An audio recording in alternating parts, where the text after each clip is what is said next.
They were great. The slow start, though. I mean, they were down 10-3. I was interested to hear Vrabel this morning. Yeah. That was kind of the first thing he went to. He's like, yeah, another slow start. But he was really good post-game, too, in the locker room, all that stuff, and just getting the team. Like, that wasn't a perfect game, but they got another win, another good win. Hard to win 3 straight games on the road, right? Like, all the stats, like, that hasn't happened. Like, Tom Brady didn't do that. So, yeah, overall, I mean, awesome performance. So enough style points for you. This is one of my big things on Friday. I'm like, I didn't really care how they beat New Orleans. I wanted them to go into the Superdome, win that game. It was the middle game of 3 in a row. This one, Vrabel revenge in Tennessee. Good to get it for him. You hear the players saying that to a man. He got a game ball, as you highlighted after the game, Keefe. Like, it wasn't just another game. Mike Vrabel officially with more game balls than Drake May this year. But, it meant a little extra something. Were there enough style points? Was it an impressive enough showing against a really, really, really bad Titans team? Yeah, for me, at first you were a little surprised. You're like, all right, guys, like, is this going to be the game where they sort of trip up? Like, I don't think they win out, right? As high as we are on the team right now, I don't think they're going to win the rest of the game. So you're like, oh, man, like, because Tennessee is bad. And you're like, I don't know, like, Cam Ward has a couple of good passes, and you're like, all right, like, is this going to be a good game for him? And then, no. The second and third quarter were absolutely dominated by the Patriots. They were then able to just hold on to the lead and even put in Josh Dobbs there in the fourth quarter and just sort of like let the clock go away. And, it wasn't 59-0 like one of those type of revenge games, but it was a pretty in-control game. I mean, especially early third quarter, or did you feel like Tennessee had a chance? No, so maybe in second quarter, I didn't feel like they had a chance. Even in the beginning of the game, I didn't think they had a chance. It was more annoying than anything. It's like, all right, let's go. Yeah, let's go. Yep. Cam Ward and DK are going to be just making play after play after play all over you. I found out that's how that's pronounced, by the way. Yeah, and I was saying something else. So, like, they're just making plays up and down the field, and it was more annoying than anything. I never thought the Patriots were going to lose the game, even when they were down 10-3 and 13-10. I didn't think that was going to be the case.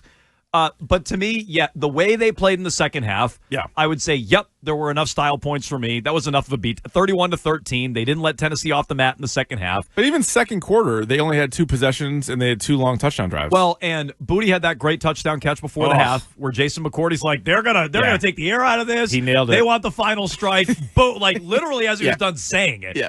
Touchdown to Keyshawn Booty. Brilliant catch by Booty. They score to start the second half, and then you pour it on with the chase-on defensive touchdown. And, to me, enough style points. I was a little surprised, and I was wrong about this. On a scale of 185? I was a 82, surprised. Oh, so a lot surprised. Vrabel didn't really pour it on in any way, shape, or form. Like, I expected Vrabel to do some sort of grave dancing, pour it on, something like that. We didn't really get any of that, which surprised me. Yeah, a little bit more higher road than I would have thought. And I wonder if he's just like, I'll let everybody else do the talking. I'll let everybody else realize that the team that fired me has already fired my replacement, and now they have Mike McCoy for the rest of the year. And then I forget who it was, one of the reporter, or I don't know if it was Rossini or Schefter or somebody was like, here's an early look at who the Titans might be interested in. Yeah. Dog food. Eeks. Eeks indeed. Eeks. You're like, so you went from Vrabel to Callahan to McCoy to Lou what's his name? Anamulo and Matt Nagy and these guys. I'm like, that's what you're gonna hire? That's your list. So I think Vrabel's like, I don't even need to do anymore. They have to know what a giant mistake it was to let him go. This is Mike Vrabel after the game, and I think he agrees with your sentiment there, Keith. We moved on. Again, there's a lot of guys over there and a lot of people on the support staff that helped us through some decent things, but you kind of move on, and this is a whole different challenge, and I'm excited of where I'm at, and I appreciate the support of our fans to come down here and be excited and be into the football game, and we got to continue to give them things to cheer about and to travel and to come back and play really well at home. So that's what I'm proud of. I'm happy for these players, to have a little bit of momentum and to continue to build it throughout the week. Vrabel chants in Tennessee, by the way. Oh, yeah. Did you see some of the signs that were out there, too? I did. They miss him. He knows that. And, obviously he's thrilled. It's definitely a different type of week for him. But to check that box, to get to 5-2 on the season, remain in first place in the division. I'm sure when the schedule came out, that was a game that he had circled. Like, oh, it didn't sneak up on him that they were going to Tennessee. But I wonder if he really felt like, hey, we might be 5-2 after this game and in first place. Like, no chance. Like, if you're being realistic, there's no way you thought that was the case. No chance. So it's like, wow, like maybe in year one of a rebuild, beating the team that fired you would be like a signature game.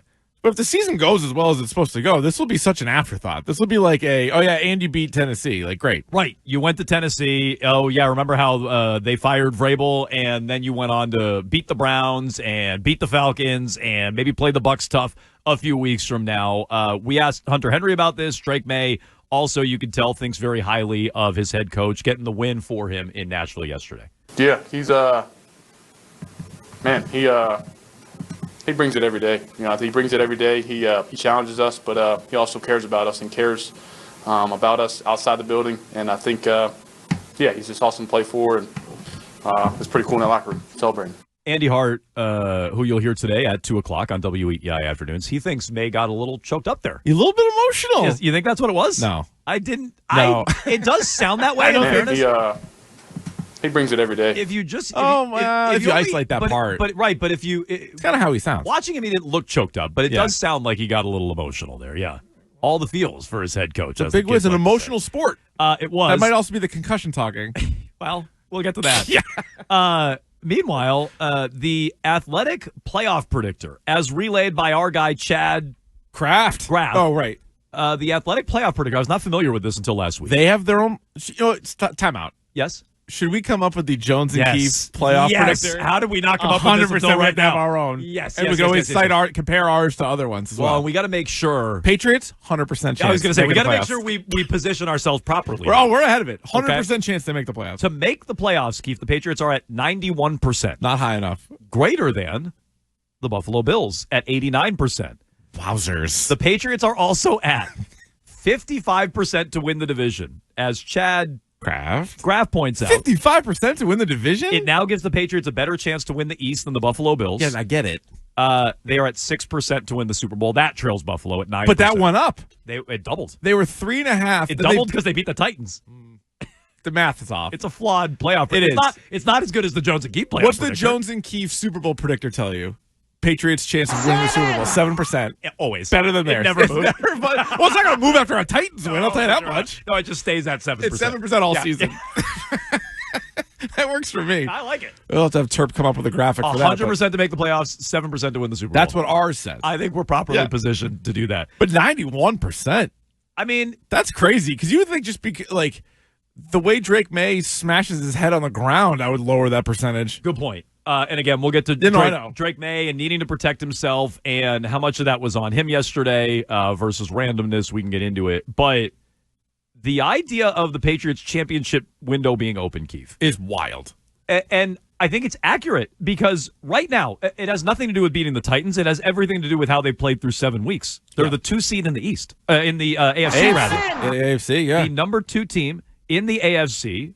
Them and the Broncos, we'll get to them and what happened. Oh, my God. Are both 5-2. The only team with a better record is the Indianapolis Colts, 6-1. And they look good yesterday. They do look good. But it's going to be Daniel Brady Manning. Jones and the Colts. It's not Brady Manning? No, it's not. Oh, it's Drake May, Indiana Jones? May and Indiana Jones. But, it's a new time. Championship window open, I think. Yeah, it is. The AFC is wide open. You know, it's almost like we were talking about with the Red Sox in the American League. Now, it didn't work out for them, but it looked pretty wide open at the time. I think it's fair to say that it was wide open. And the AFC definitely is.